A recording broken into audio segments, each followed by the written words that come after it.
my parents told me this when I was younger. I was like, I don't know what I want to do when I grow up. If I'm not going to be pitching for the Red Sox, I really have no idea. They were like, well, it's very possible what you end up doing hasn't even been created yet.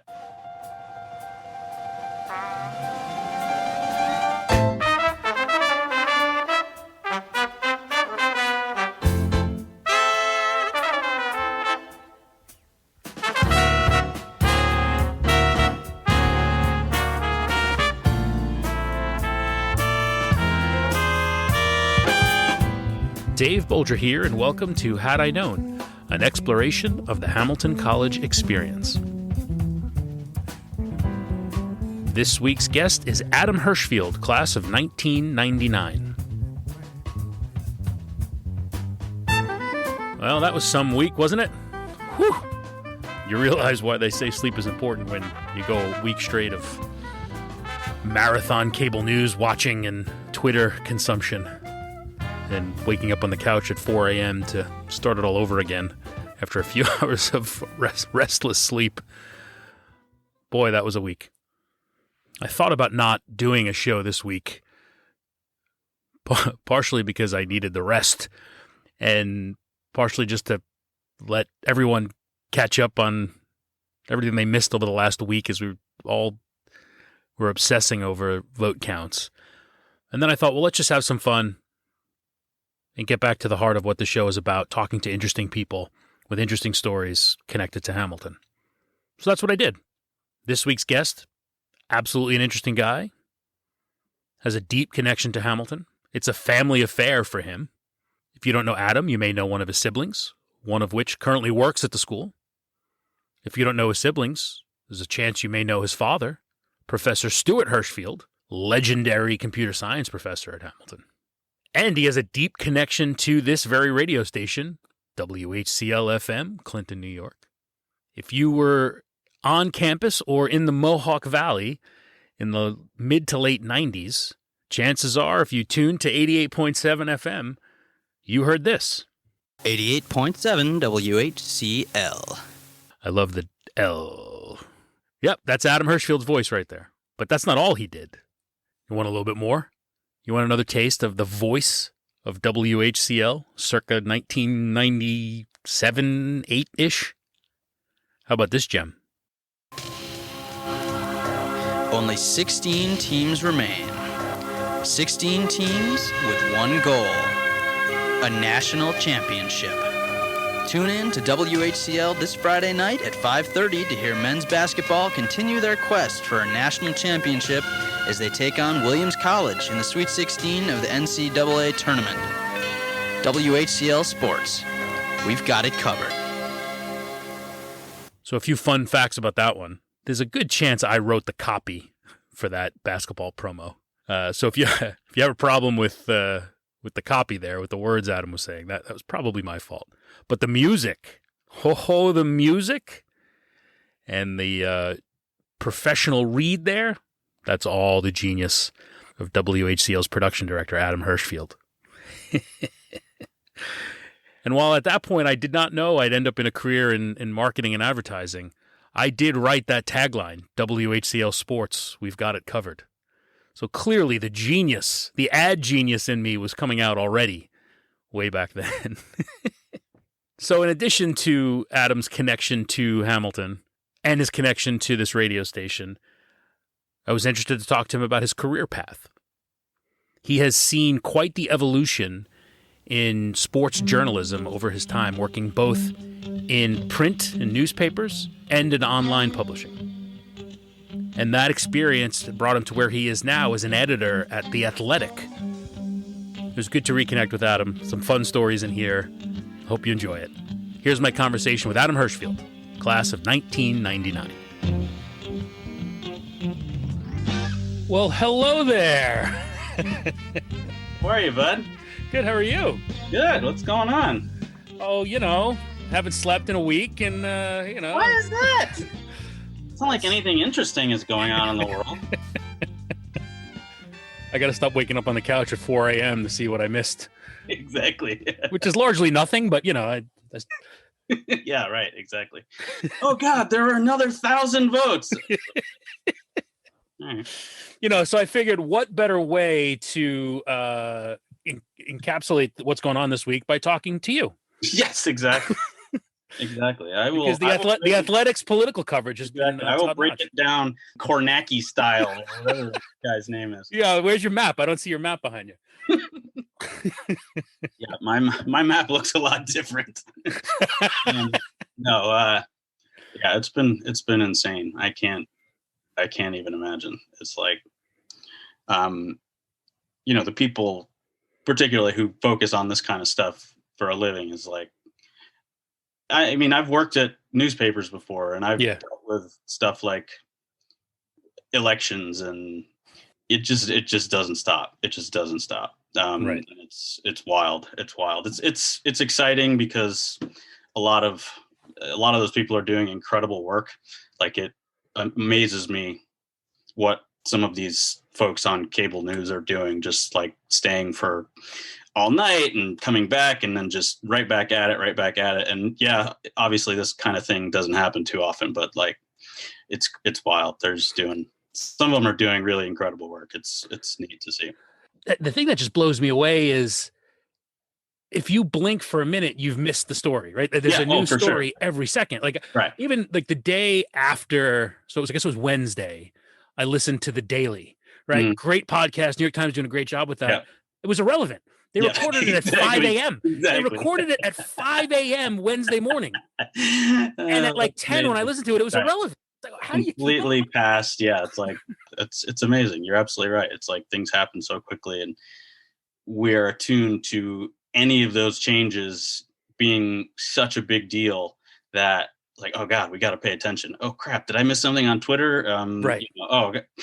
And that's what I've been doing. I mean, I'm on Twitter too much as it is, but like, oh my God, during something like this, you could just be on pretty close to 24/7 and be like, all right, I just need to keep finding this new information, make sure I'm not missing anything.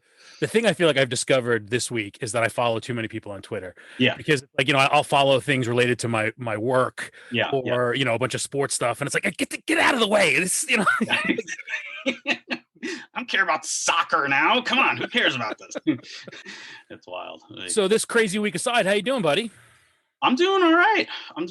Thank you. Hanging in there. It's been a crazy, 7 months almost? Right. 7 months, almost 8 months. I don't even know. Lifetime. It's been a crazy lifetime, but work has been good. It's been busy. We've been doing what we're supposed to be doing, and enough people are interested, and enough people are subscribing, and that side of it, really can't complain. And speaking of newspapers and all that, I feel like, and we'll get into it more, but it feels like you guys are one of the few that are still committed to long form journalism, actual journalism, catching a real story, going deep on things, and uncovering new stories. And I kind of famously early on started become the home for all these writers who started losing a place and provided a forum for them. It's pretty awesome. Yeah, no, you're exactly right. And that's part of the appeal that was at the beginning for me. But it remains probably the most interesting thing about what I'm doing.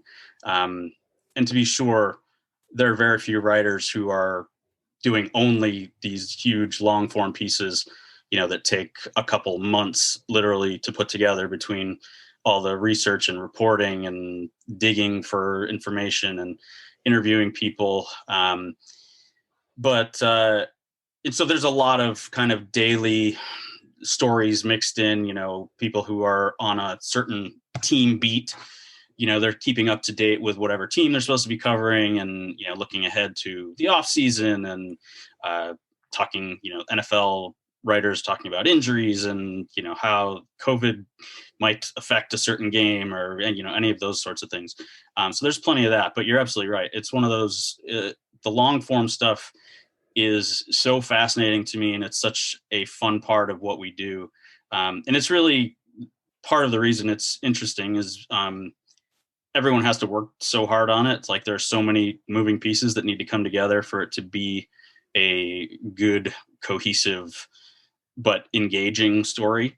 But it's, it's just also so exciting to be able to do that kind of storytelling, like you alluded to. Newspapers can't really do that anymore. The ones that have sports staffs to begin with are so focused on the day to day that there's very little of that longer form stuff. Even the Sports Illustrateds of the world are falling by the wayside, and as I'm sure you've seen, are getting rid of tremendously talented journalists, not just writers, but editors and designers and photographers. It's just not as vital, they see, to the day-to-day, and the day-to-day includes making money. And that's sad, because as a sports fan, I love reading that stuff. But from the side that I'm on, it's super fun to be able to tell those stories too. Just as an example, so at The Athletic, I was hired to help oversee our group in Florida, and I worked with another editor, and we oversaw, I think it was 11 reporters, like full-time reporters, covering most of the teams, down the pro teams and the University of Miami in Florida. It's been a slow sports news cycle in Florida. Nothing going on in Florida. Funny thing, I'll get to that in a second. So 5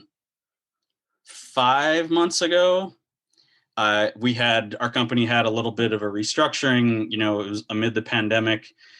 We had to let some people go. It was really hard on a lot of people.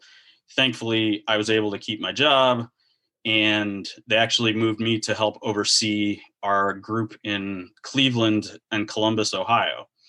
Even though I was living in Florida, didn't know a lot about Ohio sports. I mean, I know the teams, but it's not like I followed them very closely. But anyway, so I've been working in that group for like 5 months or so now. We, like the second I leave, Tampa Bay Lightning, Stanley Cup champions. Like, okay, cool. That's great. Miami Heat, NBA finalists. I'm like, what is going on? Tampa Bay Rays, World Series. I seriously, every time one of those teams got into the next round of whatever playoff they were playing in, I would get on Slack and tell that entire Florida group, like, you're welcome, guys. You're welcome. Just get me a championship hat if they win something. That's all I asked for. But yeah, I was like, I have the best of luck in that regard. I just need to leave the place for them to be good again. But I digress. And then Brady just tearing up the league once again. Yes, right. Exactly. Brady and Gronk and that whole crew. Like, so what is it you do? Like, explain your job. Yeah, good question. I am an editor for this website, The Athletic. We are a subscription site. I think they're like, you can get the first month for $1, I think it is, or something like that. We lots of times have these sign up deals that are incredibly good deals, to be honest. But what I feel like you guys do a good job of enticing people in with some of the great stories. True. You do a really good job on social media. Hey, look at this, and then you click on, I got to pay for it. I know, exactly. But no, that's true. But that's why we do it. We want to entice people, like, hey, we've got some really good stuff here. Yeah. And anyway, what I do is I oversee a group of like 4 beat reporters and a columnist from the state of Ohio, but there are people in my position who oversee any number of cities around the country and Canada. And we also have a bunch of writers in England covering soccer. We're hiring, I believe, some in some other countries covering European soccer as well. But I oversee their work. I talk to them pretty much on a daily basis, work with them on their content, and edit their content and post it to the website. But I also help pick out photos for their stories. I help write the headlines. I also am typically the one who's promoting the stories on Twitter, which we use pretty regularly to hype our content. So it's a lot of work close work with some very talented writers. It's really fun if you're into sports. It's just a great way to spend your time. It's interesting because you're constantly trying to come up with new ideas, and the way that we do things makes it even more interesting. What we're trying to do at The Athletic, and this is kind of the Kool-Aid that I've drunk, but I legitimately believe it's true. The reason people subscribe to our site isn't because we're doing the same content that other people do. We're doing things that are different. Sure. We're taking the time to write these long form stories. Even the game previews that we do fairly regularly, we try and do differently than one you'd find on ESPN.com or in the Boston Globe or whatever newspaper it might be. We will do maybe more of an X's and O's type approach. Maybe it will be some kind of round table between the two writers for the teams that are playing on Sunday. It can take a lot of different forms. Sometimes even a podcast, something like that, where they'll get on and talk about it. Sometimes they do that in tandem with a story. But that's what we try and do, and that's what I'm trying to get my reporters to do. So is there pressure to find a multimedia approach to the stories? I wouldn't say there's pressure to do it. I think that's part of the thinking that's ingrained in lots of journalists at this point.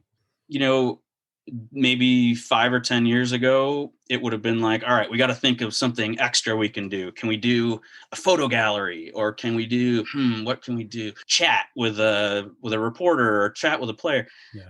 Okay.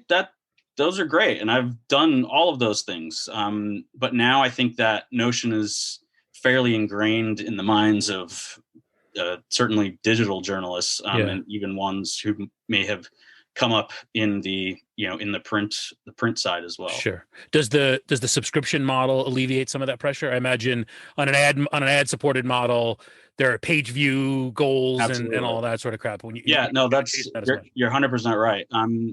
I wouldn't say it alleviates that pressure, but it allows us not to focus quite so much on that. We pay very close attention to how much traffic stories get. We pay very close attention to how many subscriptions various stories will drive. And I think part of that process is not necessarily being like, hey, we got a ton of traffic on this, or nuts, this really didn't do very well online. It's more, we should be trying to learn from each story based on how it does, what we can do next time, and how we might be able to be more successful in that regard. But having the subscription model means that we can focus on really trying to engage with our subscribers, with our readers, whether it's on Twitter, whether it's on the site. We just launched a new feature in the app, which we're calling briefs, which are effectively like little tweets that they're very similar to tweets, but it's in our app. And so writers go in there, can react to whatever's going on in a game they're watching. They can break news if they just got information that someone is injured, or that team traded someone or signed someone in free agency. They can go on there and break news or literally answer subscriber questions. And it's a really neat way to keep the subscribers happy. And if we're able to do that, we're going to be in pretty good shape, because we just crossed 1 million subscribers for the site as a whole, which was a big deal for our company and our founders, and sure, and for us, it's a sign that we're doing things right, and we continue to not just get people to subscribe, like I said, but to keep the subscribers who are there happy and engaged and interested in the stuff that our writers are doing. It's easy to assume that in this fast paced, every 5 minutes there's a new story, short attention span sort of world that long form journalism, especially for sports, there isn't an audience for. But you guys are proof that there actually is an audience and that there is an appetite for that type of content. Yeah, and it's funny you bring that up. I alluded to this before, but just this past week, this, as if this week hasn't been crazy enough. I've been working. Me and a couple other editors have been working with two of my reporters on this story that just went live today that they had been working on for literally months, and it's about, because today, believe it or not, was the 25th anniversary of the Cleveland Browns announcing they were leaving Cleveland and moving to Baltimore.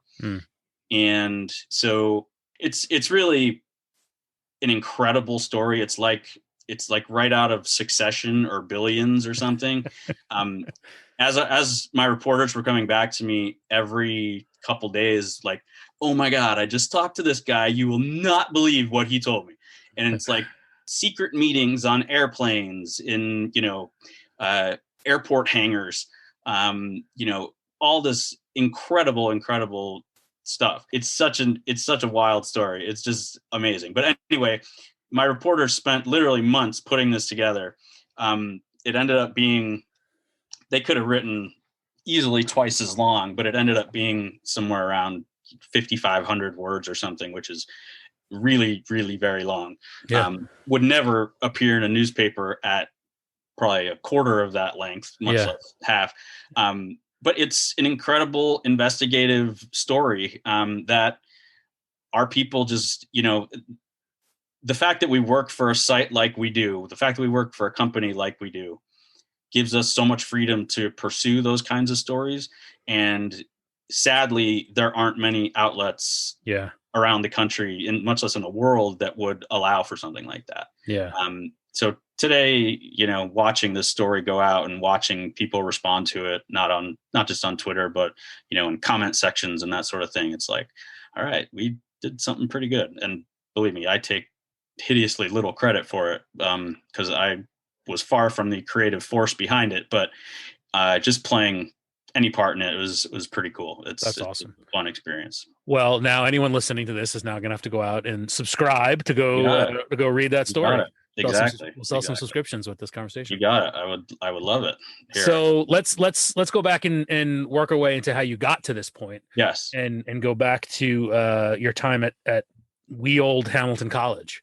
Many moons ago. I know, we're old. I usually ask people how they got to Hamilton, but I think yours was a bit of a family affair, if I'm not mistaken. That's correct. And not just because I love Sly and the Family Stone. So I was actually going to give you a disclaimer before we got into this. So for the past couple months, my wife, son, and I have been staying at my parents' house in Clinton, New York. We had been in Florida for 7 years or so, and when the pandemic hit, we were basically staying in our kind of smallish place. And with a 5-year-old, it was a little tough to keep him cooped up all the time and say, sorry, honey, we can't go play with the kids down the street because they probably have COVID-19. But it so after a couple months, we were like, why don't we come and stay? My wife's family is from outside of DC, and my parents live in Clinton still. And so we're like, let's go up to our parents and we can go back and forth a little bit. And at least we'll be able to be outside, and, it'll be just a little bit easier. And however many months later, we're still here. You'll be one of the few guests who can actually listen to this on WHCL. Exactly. I'll listen to it. I'll write a review of it. Wow, that boy sounds handsome. It's actually really funny because we've been going up there pretty regularly to campus because my son loves walking through the Glen. Oh, nice. And yes, I don't know if you knew this, but we got about 6 inches of snow earlier in the week. And you're like, oh, right, Clinton, New York. you have no idea. The whole time I've been here, I've been like, oh my God, it's so nice. We had the greatest summer. The weather was beautiful. And like Sunday into Monday, I was like, all right, seriously, I got to figure out how the heck I'm getting back to Florida, because this is not going to last. I cannot do this. I cannot do this. Yeah, we've been up there. I know you've talked to Professor Klinkner and Doc Woods and some other folks who are still around, but campus is weird. Campus looks it's beautiful, but it's just, we drive up there and park on the Kirkland side of campus, and you might not see a single student walking around. Wow. Like in the middle of the day. And I mean, I'm overstating it a bit, but it just seems like for the most part, people are staying in their dorms. I can't even imagine what it's like going to school in this. You're being robbed of, it's Absolutely. A precious few years you have in that experience. And any one of those years to be taken away like that is just, it's terrible. Yeah. And I have younger cousins and a niece and nephew who are in college now. And it just messes. I mean, there's so much to the experience that you just have to experience to appreciate it. Like, everyone says, oh, it's the greatest time of your lives. Enjoy it. You might not feel that way while you're going through it. But now that we're 20 years after the fact, like you can look back and be like, yeah, that was pretty incredible, actually. Right. That was pretty great. Yeah. And I don't want them to miss out on that. Like you said, it's just, they're missing out on so much of the experience. Like, can you imagine? I know. I talked to a student at Hamilton this year, a really sweet kid who wanted to talk to me about getting into digital journalism or filmmaking or something after he graduates. And super sweet kid, like nicest guy in the world. Was a soccer player, ironically. I played JV soccer at Hamilton too, and big soccer guy. But I talked to him, and he was like, "Yeah, they just canceled my senior season." I'm like, "Oh, yeah." I can't even imagine. That I know. would be awful. I know. Just it's heartbreaking. Yeah, it really is. Yeah. But anyway, to get back to your question, like an hour and a half. So yeah, I grew up in Clinton. I went to Clinton High School. My father taught at Hamilton for 35 years or so. Stuart Hirshfield in the computer science department. He retired a year ago. Oh wow. He was a legend. He is a legend. Yeah, he is. He did really well. He had a terrific career, like just loved it, loved working with the students. He had a great experience. Can I tell you, I'm going to tell you something that I don't think I've told many people, just us, no one's listening. Yeah. I took intro to computer science with your dad. Oh, really? Okay. And Professor Decker, right? They taught the class together. Yep. They wrote the book together. And both of them hysterically funny, engaging. Yep.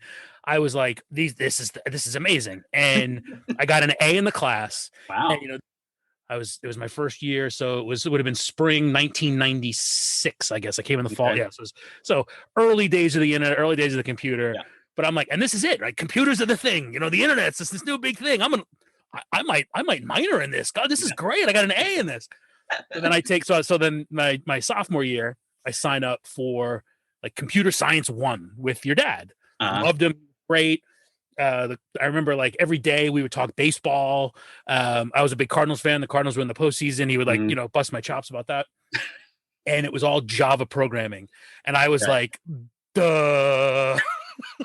I was like, this isn't that other class. I was like, this is not computers. When you talk about just not belonging, a weekend, I was like, it was like, Arrested Development. I've made a terrible mistake. Yeah, exactly. And I should have dropped the class. I should have absolutely dropped the class. But something told me, just stick it out. This is important. You'll be good at it. And I'll never forget, one of the last projects was, we had to like program a calculator. I no clue. I paid attention. I was like, I don't know what to do. I don't know what button to push. So I remember even back then I was like on like web crawler, yeah, Java, calculator program, and I found someone who had programmed one, and I Yeah. copied it because it's Hamilton and you don't want to get caught for plagiarism. Yeah. In the code I submitted to your dad, I cited this guy that I found this code from. And then I got it back. And your dad just wrote on it. It was like, in Back to School, when it's like, whoever wrote this doesn't know the first thing about Kurt Vonnegut. Yeah, exactly. He was like, I don't know who H. Sanders is, but they don't know the first thing about Java. So I managed in one semester to get an A from your dad, and then I got an F from your dad. I failed. Fantastic! The class. Wow, your dad failed me. Oy, I'm sorry, dude. and I never deserved. I deserved whatever less than an F is. I got the F, and I was like, I absolutely deserve this F. It's funny you bring that up, because when I was there, I took Intro to Computer Science too, and there are times in Intro I felt that exact same way. Mm-hmm. I took it with Mark Bailey, who Mark is still there, I believe. And some of it was pretty straightforward. I remember, the kind of the basic HTML programming. Yeah. Like, I can handle this. This isn't a problem. But then you're right. When you get into the JavaScript stuff, it's like, Dad, do you know what this means? And I didn't ask him. And I ended up, I think I got a B in the class, so I did okay. But oh my god, that's amazing in my book. Yeah, but this was an intro, so you rocked me in that. But and I was like, this is good and this is definitely interesting, but I think this is as far as I'm going to go. And I should have taken that approach myself after the first one. That's a great story. But I never thought in a million years I would have a professor fail me and me come away loving him. And that was your dad. Well, that's very kind. That's a wonderful story. And to be fair, my father has not told me that. And he's told us some great stories about students over the years. So I guess consider yourself lucky that I didn't make the list. Good. Yeah. Good. Well, yeah. The bad list, right? Right. Exactly. Oh God. So your dad was there teaching, and so you grew up with that. So was it a foregone conclusion you were going to Hamilton? No, definitely not. In fact, when I graduated from Clinton, I first went to the University of Michigan, where both of my parents went. And I went there for 2.5 years. And then I transferred to Hamilton and I started in January of 97. I could have theoretically transferred 2.5 years, but to graduate from Hamilton, you basically have to be there getting specific Hamilton credit for 2 years. Mm-hmm. So basically I had to stay an extra semester. Mm-hmm. So I ended up finishing in December of 98, but graduated officially in 99. I'm glad I did it that way too. Growing up in Clinton, I was constantly going to the college to play at to play basketball in the field house, to, run around the track, just to go to my dad's office when I was little, whatever. Sure. And I always loved it. Like, we used to have the best time playing in the field house, like, just middle and high school kids going in there and screwing around and playing basketball or playing soccer or whatever for an afternoon on a Saturday. It was great. And I don't know if kids could even do that now, but I love that. Yeah. But growing up in a small town with a small college, I kind of wanted to see what else was out there. And I liked a lot of aspects of being at Michigan. I had some huge classes, intro classes in, intro psych, for example, was like 600 people. Right. You're sitting in this huge auditorium and a professor is sitting there lecturing. But I did fine with that. I didn't mind it. I liked it and I was learning, and, being at a school like that for a sports fan was pretty incredible, because you get season tickets to football and basketball and hockey, and you'd spend most of your weekends, going to see these teams that are pretty fun. The football alone, you're spending every Saturday with 110,000 of your closest friends. Like, there aren't many places you can do that. Yeah. But after a couple years, I just wasn't super happy socially. I wasn't into the fraternity scene, and the fraternity scene at the time at Michigan was very big. That was where a lot of my friends ended up spending their time. That was where a lot of parties happened, that sort of thing. And I just wasn't really into it. I grew up kind of a loner, quiet kid, and that just wasn't my scene. And were you like, this quarterback kid Brady, he's not going to amount to anything, so exactly. I can get out of here. Exactly. It's funny that the team was not great when I was there. They were okay, but they didn't really win a whole lot of, like bowl games, or really didn't contend for national titles. But just because both my parents went there, my dad is from the Detroit area originally. I grew up being a huge fan of Michigan football, so that was a fun thing to be able to deal with. But yeah, after a couple years, I just realized, you know what, I think I would be happier at a smaller place. And I actually applied to a couple other small schools as well. And I ended up getting into Hamilton, and I was like, and I had actually applied to Hamilton the first time around and had gotten in, but I was like, I think I need to try a bigger place. And so, sure. But then I came back and as a transfer and was allowed back in. And literally the first day I came back, I remember it so distinctly. I had met a couple of other students who were transferring in at the same time. We had like a mini orientation for whatever, it was like 8 or 9 kids. It wasn't, there aren't a lot of new students typically in January. But it was, me and, like I said, 7 or 8 other kids. So I knew them pretty well because we had spent a few days together. I already knew a couple of other people, friends of mine from high school, who were at Hamilton. And I also knew a couple of the professors, sure, including some very well, sure, some who I lived with for, the 17 years of my life before I went there. So, just walking around campus that day, I saw so many people who I knew and was like, oh my God, I should have been here from the beginning. This is insane. Like, I just felt so at home, so comfortable. There was I think it helped that I had gotten away for a little while. Sure. And there's a part of me that may always have wondered, hey, is this the right place for me if I hadn't seen that? But well, that's what I was going to ask you. Was there a feeling of you've come back to your dad's office, not to a new school, but maybe being away helped you sort of get that out of your system? Absolutely. And, I was very close friends with, I don't know if you remember Mary Karen Valines, who was in the admissions office. No. A wonderful, wonderful woman who I think is retired now. I left Hamilton a while ago to go to a school in Ohio. But I knew her actually. She's the mother of a friend of mine in high school. Her daughter went to Clinton and graduated with me. And so I just got to know her because I was friendly with her daughter. And she worked at Hamilton. And she was like, when I was talking to her about the possibility of coming back, she was like,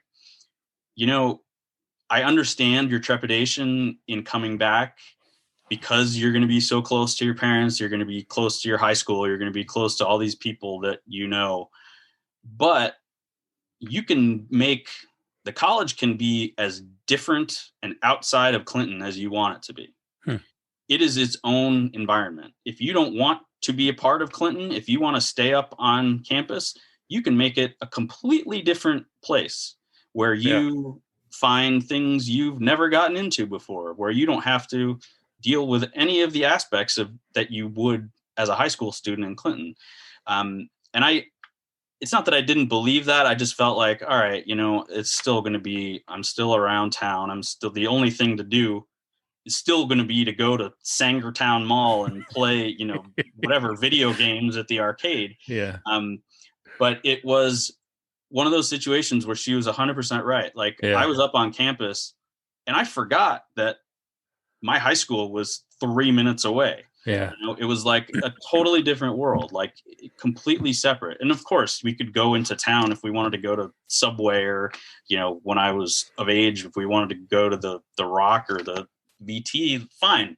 Sure. You can totally do that. But it's not like it's so different from growing up in Clinton. That's interesting because Hamilton, and I think, Hamilton, I think is responsible for that. I mean, they've done a terrific job. And I know you've talked about this on previous podcasts, you know, having the little pub on campus, having some of these, like the concert venues on campus, makes it so that it really can be its own place. It doesn't, you don't need to go into Utica to see a cool concert. You can, of course, but it's really its own section of town. It's really its own campus. It's not right in the middle of town where you're walking down the streets and going to class. And for me, that was such a wonderful change. Like I felt the comforts of home. You know, my parents were 10 minutes away if I needed to go, wash my clothes, do some laundry. But if I didn't want to see them, I didn't have to. Like I was perfectly content to hang out on campus and be with my friends on the weekend instead of, going home and, cuddling up with my parents and watching a movie or something. Right. Did you ever have, were there moments where you were being a dumb college kid and, oh shit, there's my dad? Undoubtedly. Undoubtedly. That's a good question. I don't think, it's not like he would come to parties or anything, but I'm sure there were times I would see him on campus and I'd be like, oh, hey, Dad, I don't know why I'm carrying this keg of beer. I don't know what was in it. It was one of my friends asked me to hold it for him. Yeah, exactly. So no, I mean, he's been around college kids long enough. I think he had a pretty good sense of what goes on a college campus. But I was also a very, very good boy and a good. Of course you were. And diligent. It was your brother who was the problem. Yeah. Oh God, I've got some stories about him. I shouldn't even say this, but I'm going to. So I swear, Bulger, you're like the Howard Stern of WHCL. Like you bring this stuff out of people. I didn't really want to get into this, but so my brother went to Hamilton also. He also went somewhere else, transferred in like 2 years after I did. He's 2 years younger. But when he was graduating or at the end of one of his years, my parents got a bill from the college for like his final charges, whatever it was, room and board and that sort of thing. So they're looking through the charges on this bill and like, all right, this makes sense. This makes sense. And what? It's like a $50 charge and it wasn't clear what it was. And so my father called up whoever's in charge of sending out the bills and was like, hey, could you tell me what an item 358 is? Because I don't know what this is that we're paying for. And I swear to God, the person on the other line said, all right, item 358. Okay, that charge is for cleaning up vomit in the jitney. Okay, got it. And my dad was like, okay, that sounds about right. Yeah, we'll pay that. No problem. Thank you. So that's one of my favorite stories about my brother who, let's just say really enjoyed his time at Hamilton. I don't know. $50 sounds like a pretty good deal if you ask me. I know, seriously. That's a really good point. Should have done that. Should have taken advantage. That's going to be an offshoot. I'm going to pitch this story to an editor. That's an offshoot of this podcast, which is Tales from the Jitney. Yeah, exactly. Tales from the Jitney, great. I think is my next project. Oh Lord, I can't even imagine. Like they are saints for what they those drivers go through on a nightly basis. I did it for a short time, but I never did night shifts. I always did like daily, like mall runs. It was always easy. Yeah. Oh gosh, I wouldn't wish those night shifts on my worst enemy. But yeah, that's just a Ben Hirshfield classic. But it's things like that made Hamilton fun for me. Like, it was just so laid back socially. I listened with great admiration. I mentioned to Professor Klinkner's podcast. I thought that was awesome. Thank you. And partially because, the election's going on, and I was just fascinated to hear what he had to say about it. He's a smart dude. Yeah. I took a political science or government class with him either my first or second semester. And I was like, all right, first of all, this guy's really smart, but he is really hard. Like, I am not doing well in this class. I like it. I'm very interested in it. I'm not doing well. But it was one of those situations. I really worked my butt off. I was not a government major. I was a religious studies major. In retrospect, I've gotten to be much more interested in politics as I've gotten older. Just like, the stuff is fascinating to me. Yeah. I love polling, and that whole, it's just, the numbers of it are just very interesting to me. Sure. So I thought that was really fascinating. He's a great guy and a terrific professor. But he was the first professor I had at Hamilton where I was like, all right, this is not easy. And not that I thought things at Michigan were easy, but I did well there. And I did well at Hamilton too, but I literally remember his class. I think it was writing intensive. And I was like, all right, this is going to be a challenge. I like this. This is good. But it ended up just being a terrific sort of jumping off point for more writing that I would do. Everyone asks me all the time, like, what, you're a religious studies major and you went into sports journalism. How'd you know that's what I was going to ask next? Yeah, I had a feeling. The two topics are obviously completely different. Believe it or not, I got my master's in religious studies writing about, my thesis was on soccer as a religion, like the comparison between the two, particularly in like Europe and South America. Yeah. And it was a great paper. I really enjoyed writing it. What I think the two have in common is writing. And I would not have gotten close to this point if I hadn't done the writing intensive stuff I did at Hamilton. Like, not even close. It wasn't like I found it easy necessarily, but by the time I was working on my senior project, I could write about anything. I could just, it's not like I didn't have to think about it, but if I understood the information, I knew how things worked. I just, like, it was not a big deal. It wasn't daunting to me. I knew how to put my thoughts together. I knew how to organize, the various sections. It just wasn't a big deal. And that's coming from someone who struggled in like English classes in high school. I was much better in math, but it's one of those things where it clearly wasn't my wheelhouse. Yeah. But because I did so much of it at Hamilton, it just got to the point where I was like, hey, this is kind of cool. I like writing about things that I'm interested in. And, if I can tell an interesting story or make a point or make an argument, whatever the case may be, that's something that not everyone can do. And I know you've talked to some other people on this podcast who've said something similar. I've talked to other Hamilton grads who I'm friends with who say the same thing. It's like, and didn't go into journalism, who are science teachers and are like, oh my God, Hamilton prepared me so well. Like I'm so much a better writer than other Yeah. people, Yeah. in what I'm doing. Yeah.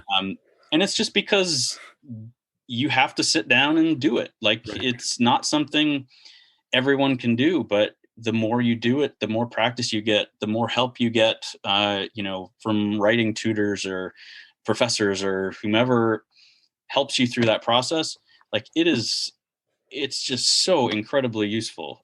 I think some people kind of take that for granted. And certainly when I was a student, I took it for granted. But after a while, I was like, hey, you know what? This is useful. This is Yeah. great. So you went and got your master's in religious study. Was academia the plan, or did you know you were It going was to? definitely a consideration. Okay. I got my master's, and just as I was finishing, I had applied to a PhD program and had gotten in. This is in religious studies again. Wow. And was planning on going. And I got a call from a guy who I'd talked to in the sports department at USA Today about a job, whatever it was, 4 months earlier or something. And he offered me a job. And I was like, I don't know. Well, because you had always had, my interaction with you was a lot through the radio station. Yeah. You were at WOUR. You got me in at WOUR. Yeah. So when I had heard that was the kind of the path you were starting to take, it made a ton of sense to me. Yeah. It's more surprising to hear that you were going in a different path. Yeah. Yeah. Exactly. It was a tough call. I think a lot of it came down to the fact that I didn't like grad school as much as I liked undergrad. It was so much more, at least to me, it was so much more young people trying to sound smart in front of professors and trying to get things published and trying to speak at various symposia and, Where did you go? University of Colorado. Okay. A lot of the reason I went there is because I grew up skiing and was like, hey, even if I don't like school, I can ski my rear end off for a couple of years. And I did, and that was great. But I didn't love the process of going to grad school. Like it was fine. And I did learn a lot, and I wrote a ton, as you would imagine. But I just it wasn't an enjoyable experience for me. Let me put it that way. So when I got this job offer, I was like, hey, you know what? That would actually be a somewhat normal life. It would be doing something I'd be really interested in doing. And so I ended up taking the job and moving to Northern Virginia, like just outside of DC, for that job. And I was there for a couple years, and have gone to many other places since then, as is kind of the life of a journalist, when jobs are lost and you kind of have to adjust and figure out where you're going to go. Did you go into the job knowing that was going to be the path? Is that known when you get into that? Or not at all? Okay. Not at all. That's a hard adjustment then. Yeah. And it's not like I thought I was going to stay there forever necessarily. But it's an intense, or it can be an intense job. A lot of, any sort of journalism can be intense, but we were talking about before, you watch some of these on-air folks on CNN and you see what they're doing now, and you kind of extrapolate that over a couple years. Even though it's not always this intense, it's still intense enough that it's like, it's hard to take a breath. And that's the thing I remember about USA Today. Like I learned a ton, and I worked with some really, really smart people and got to cover 2 Olympics, and like, it was amazing. It was a terrific experience, but I remember having zero life outside of work. there were times Is that because you're constantly chasing a story and being on deadline for what you're working on? it was more just having to always be around, because there were always things going on, and also the nature of our schedule. It was literally or close to a 24/7 operation. And as one of the younger guys on the crew, I was often doing overnight shifts, or, I guess we had different shifts. One would start at 7:30 in the morning and you'd go till 3:30. Another would come in at whatever, 10 to 6. And then there was one from like 6 to 2 a.m. or something like that. But you'd often stay until 4 because that's when everything happens in sports at night. Yeah. And you're not only keeping track of everything that went on the field, but we were also dealing with publishing all of the newspaper content at that point.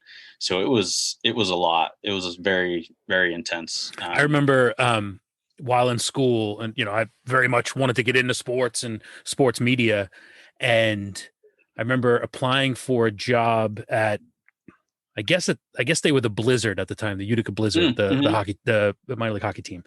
And it was like it was basically, they were looking for a kid who would do everything and anything in support of the broadcast booth, right? To work as a spotter, compile the notes, and they dangled like, and occasionally you might be able to work your way onto the air. And I was like, I'm in, this is going to be great. Exactly. and then they were like, okay, so the job is for every home game, you got to be here at 1:00 in the afternoon, and then you work up until game time. Then you work in the game, and then after the game, you got to compile all the stats and all the notes. And so you'll probably be hit about midnight, 1 a.m. And I was like, maybe I don't want to work in sports. I was like, oh, it's not like you just show up for the game and then go home as soon as the game's over. Oh, okay, it's different than I thought. Not quite as appealing as I thought. Yeah, right. The apparatus around sports, people don't understand what actually goes into that. Exactly.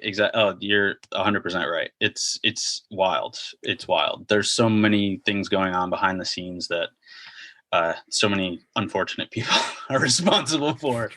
Right. Lots of times, literally, you can't even watch what's going on the field or on ice. It's like, I remember that so distinctly. Like, I subsequently worked for the NBA, at the NBA for a couple of years, and I basically ran the WNBA website, but it was under the larger umbrella of the NBA. So we would go to, I went to the All-Star game in New Orleans the year Dwight Howard won the dunk contest, when he blew out the candle on the cupcake as he was dunking the ball, and the Superman thing, the Superman, incredible, absolutely incredible. I was under the stands in the stadium watching it on television. Like, I guess technically I was there, but it was like not quite as glamorous as it sounds. Like, it was cool, don't get me wrong, but it wasn't like I was sitting on the court watching this as right. And that's a moment where, if you go back and tell 12-year-old you that you're going to be working for the NBA at the dunk contest. Exactly. Sign me up right now. That's amazing. Exactly. Yeah. What you don't hear is that I was up until 4 a.m. writing a story about that whole experience. Right. And don't get me wrong, it's amazing. And like I said, I've had the most ridiculous experiences you can possibly imagine. Yeah.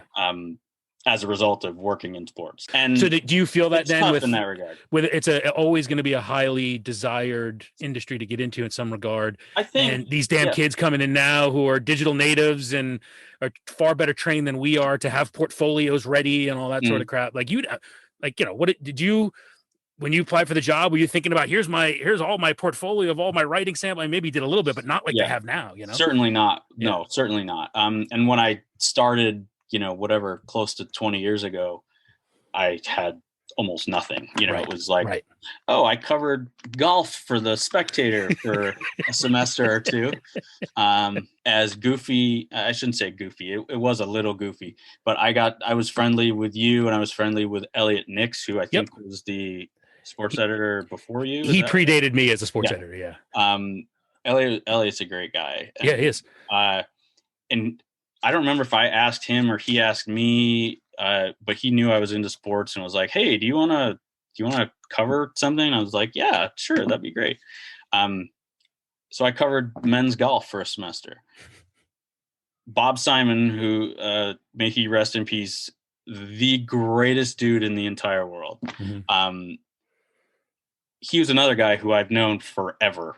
I went to, elementary school with one of his sons. He was a couple years older than me, but I've known that I knew him for a long time. And I was like, "Hey, so Professor Simon, I'm going to cover your team." And he's like, "Oh, all right." Of course, we didn't actually go to the watch them play. I would literally just call him every week. Or, maybe I would get the scores, and then I would call him every week, just get a couple of quotes from Professor Simon talking about who he thought had a good week, out on the links. It was ridiculous, but it was so much fun. I loved it. I absolutely loved it, and I did too. That's one of the things that I frankly wish I had gotten more into in my time there, because I really would have loved it. I was huge, as you know, into WHCL and loved doing the radio thing. And it was really, it was the most fun thing I did in my entire time there. I mean, your voice for a long time was heard repeatedly, and every show, every promo was all you. You were the voice. You were absolutely the voice of WHCL for a solid number of years. That's kind of what the production directors did, though. Like I don't know if you remember Jeff O'Brien. Sure, who was the production guy before I was. I was very, very close friends with him and remain close friends with him. He had a set of pipes. Oh my God! Don't even get me started. Dude is like 6'5", has this incredibly deep voice. He was amazing at this. Yeah. And I was very good friends with him. And so his time on the board was up, and I was like, "Hey, you know what? Maybe I could do that." And my voice is not nearly as good as his, but it was so much fun putting together some of those promos. Like, oh God. And I haven't listened to those shows in a long time, but I, like you, have almost all of them on tape. Yeah. And I still remember, pumping the wattage into your cottage. Yeah. God, I did a promo with, I think it was the Dr. Dre Snoop Dogg song, the Dre Day or one of those. Uh-huh. A lot of South Park, I remember. Yeah, South Park, because that was huge when we were there. Yep. Oh God, some of those were just so fantastic. Well, I tell you, I remember always thinking, like, I need to, when I was really thought that was the career I wanted to take, and get into it. I remember always being like, I gotta shadow. I just gotta go follow Adam into that production studio, just learn how to do this stuff. Because now I wish I had done that, because I sit here and I edit this thing and I'm like, I don't know what I'm doing. Yeah, right. It was the kind of thing where we would just make things up that we thought our friends would find funny. So looking back, yes, in your 20-year career, anything you wish you had known?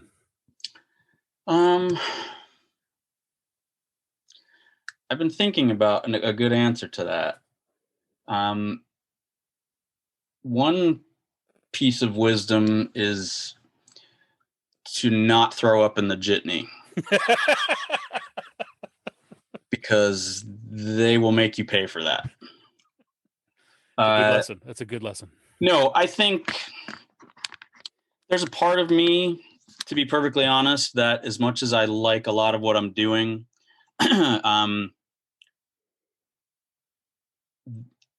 I feel like I should have done something with more career oriented. I know that's not what people want to hear, it's not what I would have wanted to hear. The journalism industry is in a super rough place right now. I am incredibly lucky to be at a place like The Athletic where we think sort of differently about the industry than so many of the newspapers you see being bought up by, super wealthy conglomerates or people who don't know how to put out a newspaper on a daily basis just because they think it's going to help their bottom line somehow. They're going to buy this newspaper, fire 50% of the journalists, and just expect to keep doing good business. Right. That has put a damper on it for me. And it's not that I don't appreciate it. I really appreciate what I'm doing right now. I love it in lots of ways. But sort of the constantly looking over your shoulder. I mean, hell, I'm sure you saw they're firing, 300, 500 ESPN. people from ESPN this week? Yeah. Like, that's insane to me. And I know I am not a financial analyst. I am in no position to say they didn't need to do this. They shouldn't have done this. But ESPN is ESPN because they have so many talented people there. Right. Like I said, it seems like, but time and again, when these big cuts happen, it's those people who rely more on the written word than on absolutely the visual medium that they abandon. True. And that's why I asked the question before about it. Are you guys seeing that there is an appetite for sort of the work you're doing? Because that is true. Long form journalism, primarily written word. There is an audience for it. The concern is that our brains are getting trained to expect it in 140 characters or less. Exactly. But it is refreshing when there is a deeper story where you can go in depth about, the history of the team moving or whatever it may be. You're 100% right. And it's one of those, it's one of those situations where, places are trying to sort of win on both ends of the spectrum. Yeah. Part of what I like about what I'm doing now is there's much more focus on quality. And that's what we try and pride ourselves on. But that said, obviously, if no one sees your stuff, you could be the best writers in the world and it doesn't really matter. You're not going to have a successful site. Right. So you're really trying to come at it kind of from both sides. And it's fascinating to me. That is something I still find very interesting. Just the whole nature of how you write stories, how you get it in front of people. And that's really what I do. Yeah. On, pretty much every day, on a much smaller scale, of course, but that's what I'm trying to do with all my writers' content. It's crazy. And the craziest thing, and my parents told me this when I was younger, I was like, I don't know what I want to do when I grow up. If I'm not going to be pitching for the Red Sox, I really have no idea. So they were like, well, it's very possible what you end up doing hasn't even been created yet. And I was like, yeah, all right, whatever, Mom. That's ridiculous. And it's like, of course, did anyone know about this stuff 20, 30 years ago? Right. This is like Jetson stuff to them, it's like it's impossible to imagine. And part of what keeps it interesting is that it keeps evolving and changing. It's like a moving target.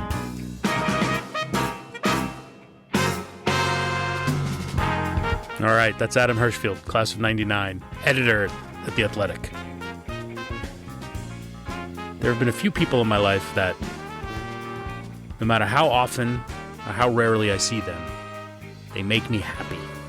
That was always Adam Hirshfield for me in school. Just the sight of him would make me happy. Catching up with him would make me happy. He could make me laugh. Just a genuinely good person. And I was thrilled to be able to use this show as an opportunity to reconnect with him again. Go subscribe to The Athletic, theathletic.com. Go check out Adam's work, his team's work. It's good stuff. You have been listening to Had I Known on... Where have they been listening, Adam? 88.7 WHCL. Had I Known Show on social media, hadiknown.buzzsprout.com for all previous episodes of the show. As always, my thanks to Dr. Michael Woods for supplying the music on the show. And as always, Doc is going to play us out. Hope you enjoyed the show. We'll talk to you next week.